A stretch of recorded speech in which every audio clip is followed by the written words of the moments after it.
అందరికీ నమస్కారం. నేను మీ దివ్య అల్లూరి. ఈరోజు నేను ఈ ఛానల్లో నా వాయిస్‌లో ఫ్రీడమ్ అంటే ఏంటో చెప్పాలనుకుంటున్నాను. అందరికీ ఫ్రీడమ్ అంటే ఒకటే అనిపిస్తుంది. అదేంటంటే నాకు నచ్చినట్టు బతకడం, నాకు నచ్చినట్టు ఉండడం. ఇది అందరూ ఫ్రీడమ్ అనుకుంటారు.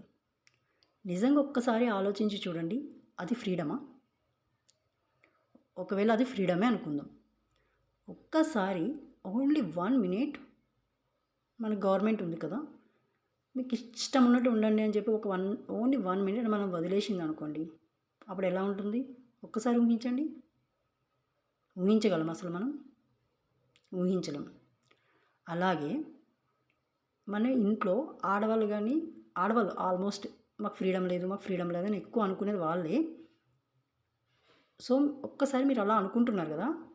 అదే ఫ్రీడమ్ ఒక్కసారి మీ ఇంట్లో మీ హస్బెండ్‌కి ఇచ్చి చూడండి 1 డే. ఒకసారి మీ పిల్లలకి ఇచ్చి చూడండి ఒకరోజు. ఇవ్వగలరా? ఇవ్వలేరు. ఎందుకంటే ఫ్రీడమ్ ఇస్తే ఎలా ఉంటుందో మీకే తెలుసు. ఏదైనా సరే మనం అడిగే ముందర అది ఎదుటి వాళ్ళకి ఇచ్చి చూడండి. అప్పుడు మనం అడిగేది కరెక్టా కాదని మనకే తెలుస్తుంది. అడగాల్సింది ఫ్రీడమ్ కాదు. ఏం అడగాలో తెలుసా? బానిసత్వం వద్దు అని. మన ఇండియాలో కానీ ఈవెన్ దో మన మొత్తం ప్రపంచంలో కానీ చాలా రివల్యూషన్స్ జరిగాయి.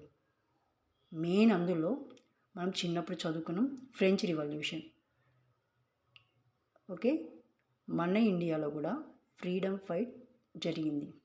మనం ఫ్రీడమ్ లాంగ్ రన్లో ఫైట్ చేసి సంపాదించుకున్నాం. ఇదంతా కూడా మనకి ఫ్రీడమ్ వచ్చిందని చెప్పుకున్నాం. కాదు, బానిసత్వం నుంచి విముక్తి వచ్చింది. అంతే, మనం బానిసత్వం నుంచి విముక్తి పొందాం. బానిసత్వం నుంచి విముక్తి పొందితే మనం ఏం చేస్తామో తెలుసా? తల ఎత్తుకుని నిలబడగలం. అదే నువ్వు ఫ్రీడమ్ కోరుకున్నావనుకో, నీ అనుకునే వాళ్ళంతా తల దించుకుని ఉండాల్సి వస్తుంది. అదే నువ్వు బానిసత్వం నుంచి విముక్తి తీసుకున్నావనుకో, నువ్వు తల ఎత్తుకుని హ్యాపీగా సంతోషంగా బతకగలవు. రెండిటికి చాలా తేడా ఉంది. ఒక్కసారి ఆలోచించి చూడండి. మనకు కావాల్సింది ఫ్రీడమా లేకపోతే బానిసత్వం నుంచి విముక్త అనేది? మనం ఈ సొసైటీకి వచ్చాం. ఈ సొసైటీకి ఏదో ఇవ్వనవసరం లేదు. మనం చేయాల్సిందంత ఏంటో తెలుసా? దీనిని నాశనం చేయకుండా ఉండడం. ఈ వ్యవస్థని నాశనం చేయకుండా ఉండడమే మనం ఈ సొసైటీకి ఇచ్చే గొప్ప రిటర్న్. అర్థమవుతుంది అందరికీ? మనకి తెలియకుండానే ఎంతో డ్యామేజ్ చేసాం. ఆ విషయం మనకు అందరికీ తెలుస్తూనే ఉంటుంది.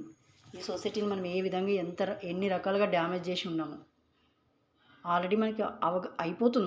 మనకి తెలిసిపోతుంది సోషల్ మీడియా ద్వారా కానీ ఇంకొక రకంగా కానీ, ఛానల్స్ నుంచి, సోషల్ మీడియా నుంచి, మనకున్న ఈ ఫోన్ కాంటాక్ట్స్ నుంచి మనం అందరితో కమ్యూనికేట్ ఏదో ఒక రకంగా అవుతూ ఉంటాం కదా. మనకు తెలుస్తూనే ఉంటుంది. మనకు తెలియకుండానే మనం ఈ సొసైటీని ఎంత డ్యామేజ్ చేసామో అని. మనకి ఈ సొసైటీని డ్యామేజ్ చేసే అవకాశం తీసుకోకూడదు.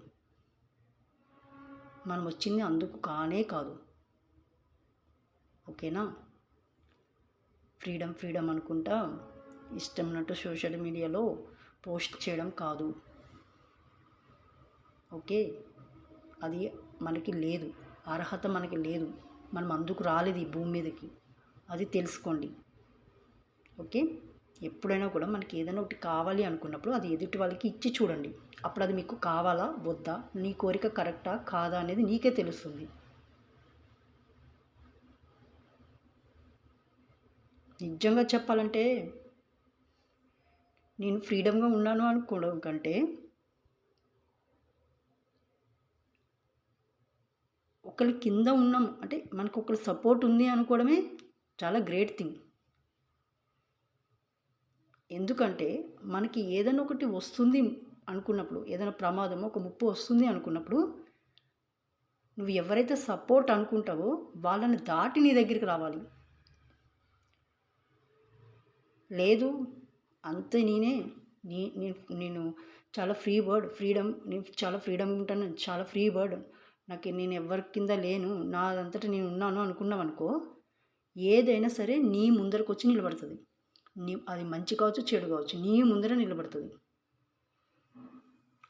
అది నువ్వు ఒకళ్ళ కింద ఉన్నావు అనుకో, ఒకళ్ళ వెనకాల, నీ కింద అవసరం లేదు, ఒకళ్ళ వెనకాల ఉన్నావు, అది దాటి నీ ముందరకు రావాలి. అది నీ గౌరవం, అది నువ్వు కాపాడుకోవాలి. నేను దేని గురించి చెప్తున్నానో అందరికీ అర్థమైపోయి కూడా ఉండొచ్చు చాలా వరకు. ఎవరికి ఎంత రెస్పెక్ట్ ఇవ్వాలో అంత ఇవ్వండి, ఓకేనా? మీ ఫ్యామిలీస్ని బాగా చూసుకోండి. ఇది ప్రతి ఒక్కరికి చెప్తున్నాను, ఆడవాళ్ళకి కూడా, మగవాళ్ళకి కూడా.